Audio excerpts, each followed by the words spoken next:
무조건 채무자 조사부터 하십시오. 그리고 채무자 조사를 끝내고 나서 일주일 뒤에 이 양육비, 과거 밀린 양육비 수천 수억 원 받을 사이즈가 된다고 하면은 당연히 추심으로 넘어가야 되고, 도저히 그런 사이즈가 안 나온다 하면은 그때 차선책으로 매달 20만 원씩이라도 당장의 선지급제로 받는 게 모범 답안이라는 거죠.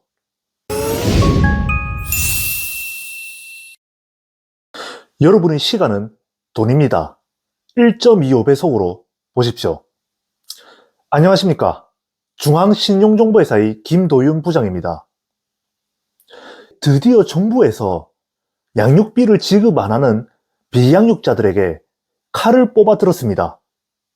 통계를 내보니까 이혼한 한부모 가정 10가구 중에 무려 7가구가 여지껏 양육비를 단 한 푼도 못 받았다고 합니다. 그에 반해서 제가 추심했던 다수의 비양육자들은 새 가정을 꾸리고 사람답게 사는 경우는 너무 많았죠.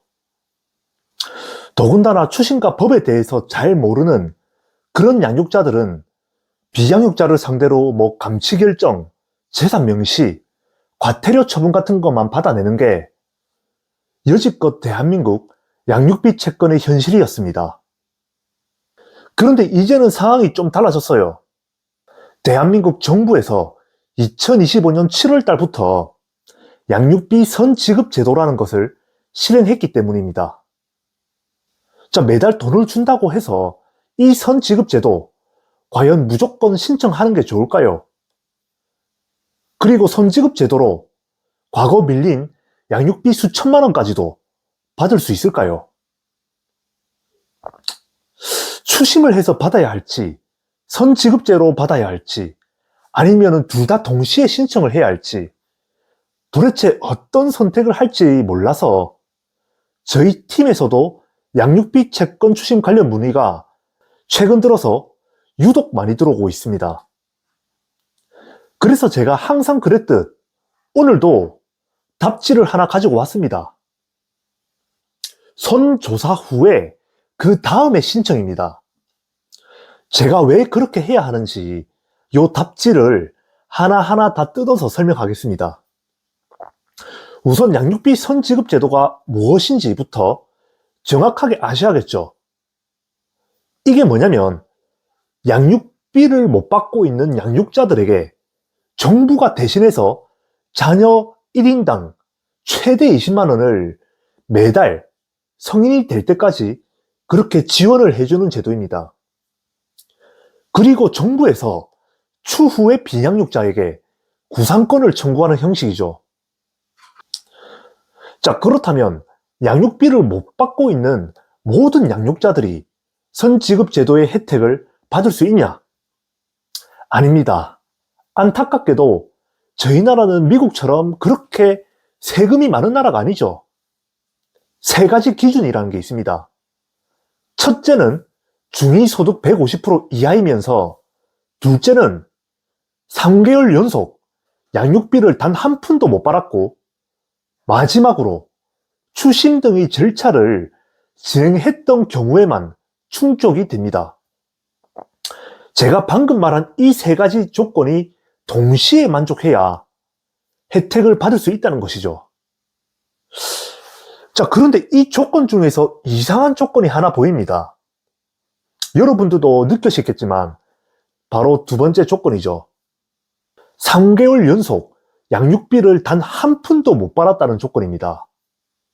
생각을 해보십시오. 만약 한 달마다 비양육자가 10,000원씩 보내면 어떻게 되겠습니까?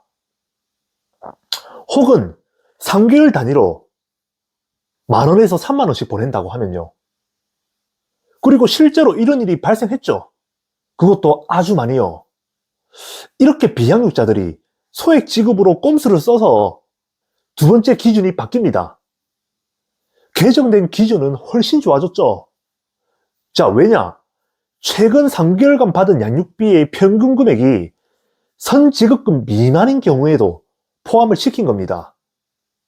이걸 쉽게 얘기하자면 이번에 개정이 되면서 양육자들은 미성년 자녀 한 명당 최대 20만 원씩은 매달 매달 꼬박꼬박 받을 수 있게끔 만들어 놨습니다. 양육자로부터 받던, 정부로 받던 무조건이죠. 확실히 보장을 시켰습니다. 자, 그런데 과연 이게 양육자 여러분들에게 좋은 것일까요? 급한 마음에 섣불리 선지급제부터 신청을 했다가 엄청난 낭패를 볼 수 있습니다. 자, 지금부터 제가 추심 업계 사람들만 아는 얘기를 해드리겠습니다. 채권에는 여러 종류의 채권이 있습니다. 대여금, 공사대금, 물품대금, 임금, 그리고 사기채권, 보증금, 손해배상 등 그 종류가 너무 많죠.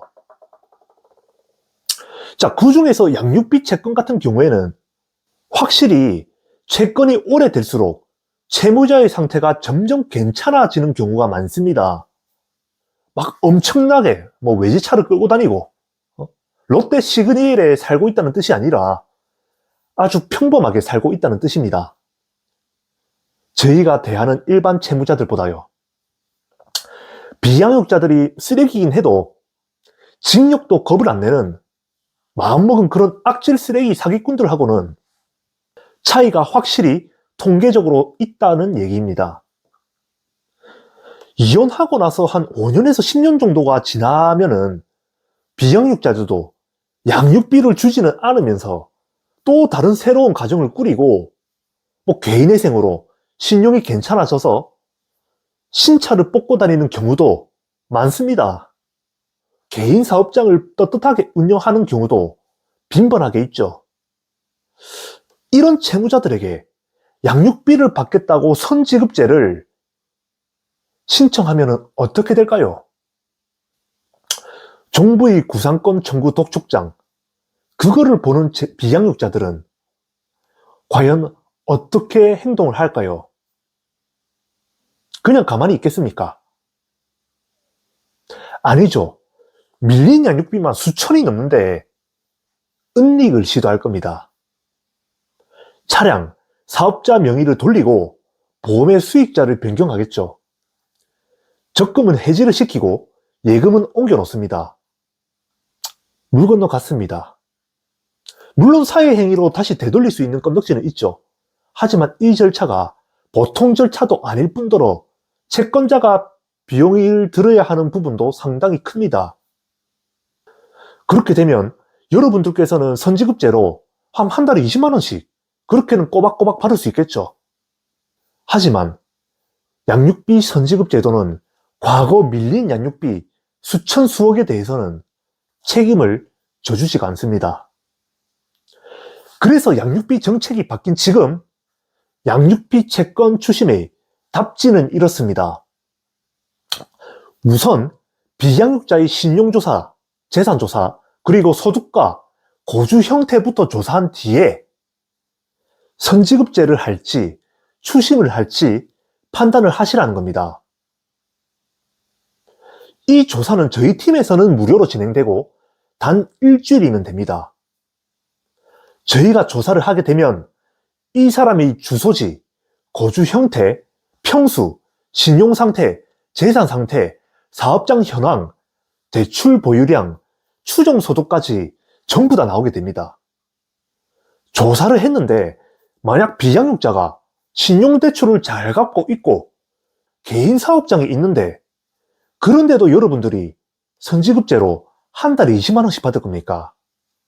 아니면은 보이는 약점 전부 다 묶어놓고 압박과 협상으로 밀린 양육비 수천만 원과 판결문에 나와 있는 그 매달 100만 원의 양육비를 온전히 매달 받으실 겁니까?